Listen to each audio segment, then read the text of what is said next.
إنما يوفى الصابرون أجرهم بغير حساب وقال رسول الله صلى الله عليه وسلم إنما الأعمال بالنيات আমি অতিরিক্ত কথা বলছি না শুধু তোমাদের আজকের যে প্রতিযোগিতা পুরস্কার দিবে যে প্রতিযোগিতা না পরীক্ষার পুরস্কারটা দিবে সেই বিষয়ে নিয়ে একটু কথা বলবো ইনশাআল্লাহ প্রত্যেককে যে আপনারা যারা অভিভাবিকা আছেন আপনাদের যে ছেলেমেয়েদেরকে এখানে ভর্তি করাইছেন ভর্তি যে করাইছেন আগে আপনারা কি করছেন আপনারা অবশ্যই নিয়ত করছেন না সবাই নিয়ত করছেন আগে নিয়ত করার পরে আপনার বাচ্চাকে আপনার সন্তানকে মাদ্রাসায় ভর্তি করাইছেন নিয়তের আগে তো ভর্তি করাতে পারেন না যে কোনো কাজ করতে হলে আগে কি করতে হয় নিয়ত করতে হয় নিয়ত ছাড়া কোনো কাজ করা সম্ভব না ওইজন্য আল্লাহ রাসূল সাল্লাল্লাহু আলাইহি ওয়াসাল্লাম বলেছেন ইন্নামাল আমালু বিন্নিয়াত ওয়া ইন্নামা লিউমরি মা নাওয়া অর্থাৎ যখন নিয়ত করবেন আর আপনার নিয়ত অনুযায়ী কাজটা সম্পূর্ণ হয় নিয়ত করার পরে আপনার কাজ করা সম্ভব হয় নিয়ত করার আগে পর্যন্ত কোনো কাজ করা কি হয় না সম্ভব হয় না আপনার সন্তানকে মাদ্রাসায় পড়াবেন আগে আপনাকে নিয়ত করতে হবে নিয়ত ছাড়া আপনি মাদ্রাসায় ভর্তি করতে পারেন না আপনি যখন বাজারে যাবেন আগে আপনাকে নিয়ত করতে হবে ঠিক কি না নিয়ত ছাড়া বাজারে যেতে পারবেন না নিয়ত করছেন এরাদা করছেন ইচ্ছা করছেন আশা করছেন আমি বাজারে যাব এই নিয়ত করার পর আপনি কি করছেন বাজারে গেছেন আপনি এই কাজ করবেন সেই কাজ করবেন যে সময় যাই করেন আগে নিয়ত করেন আগে কি করেন মনে মনে সংকল্প এরাদা ইচ্ছা করেন এই এরাদা করার পরে একটা কাজ আপনার কি হয় করার আগ্রহ বাড়ে উদ্দীপনা হয় নিয়ত করার আগ পর্যন্ত কখনো কোনো মানুষ কোনো কাজে সাকসেসফুল হইতে পারে না আগে নিয়ত করতে হয় এই জন্য নিয়ত অনুযায়ী আমাদের কাজগুলো সম্পূর্ণ হয় যেমন আজকে এখানে অনেকজন পুরস্কার পাবে মানে 55 জনের মতো পুরস্কার পাবে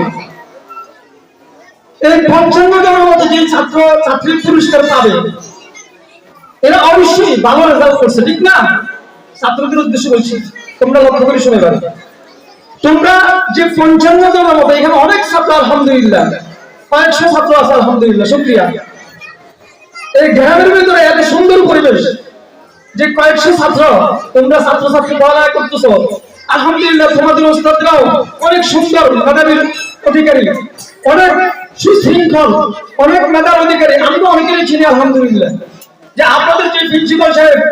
যে মাওলানা আব্দুল হালিম সাহেব উনি অনেক বিচক্ষণ মানুষ অনেক ভদ্র মানুষ তিনি আমার কাছে একসঙ্গে পড়ালেখা করছেন মাঝে আলাদা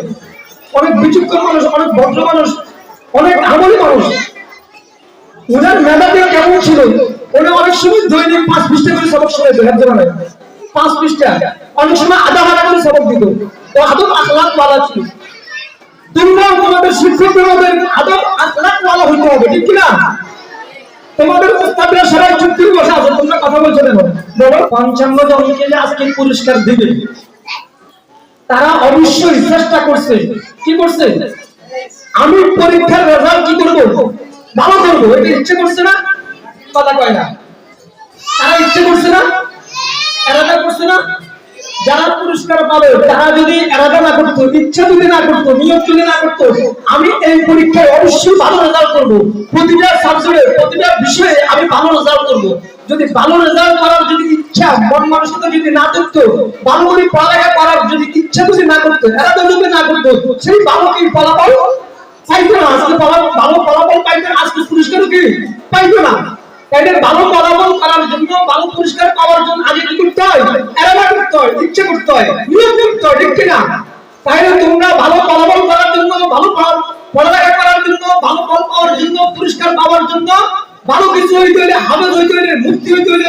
হাফেজ হইতে হলে মাওলানা হইতে হলে মুফতি হইতে হলে মুহাদ্দিস হইতে হলে খতিব হইতে হলে ইঞ্জিনিয়ার হইতে হলে এরকম বক্তা হইতে হলে মুফাসসির হইতে হলে লেখক হইতে হলে কি করতে হবে এরাদা করতে হবে ইচ্ছা করতে হবে ইচ্ছার বাইরে কোনো কাজ করা সম্ভব নয় কোনো মানুষ ইচ্ছা ছাড়া কোনো কাজ করতে পারে না আগে ইচ্ছা করতে হবে আগে কি করতে হবে আগে কোন কাজ করতে হবে ইচ্ছা করতে হবে তোমাদের পাশাপাশি তোমাদের পিতামাতাকে ইচ্ছা করতে হবে আর করতে হবে নিয়ত করতে হবে আমি আমার সন্তানকে কি করব আমি আমার সন্তানকে হাফেজ বানাবো, মাওলানা বানাবো, মুফতি বানাবো, মুহাদ্দিস বানাবো, মুফাসসির বানাবো, লিখিত বানাবো, কলামিস্ট বানাবো, এই বক্তা বানাবো, এটা নিয়ম করতে হবে। ওই অনুযায়ী হাঁটতে হবে, ওই অনুযায়ী কি করতে হবে? হাঁটতে হবে, না হলে কোনোদিন সম্ভব নয়। বলো তো, যদি বক্তা হইতে হয়, খতিব হইতে হয়, হাফেজ হইতে হয়, মাওলানা হইতে হয়, মুফতি হইতে হয়, মুহাদ্দিস হইতে হয়, যদি স্কুলে যদি পড়ালেখা করে, এটা কি হওয়া যাবে? কথা কয় না। স্কুলে পড়লে কি হাফেজ হওয়া যাবে? স্কুলে যদি পড়ালেখা করে হাফেজ হওয়া যাবে, মাওলানা হওয়া যাবে,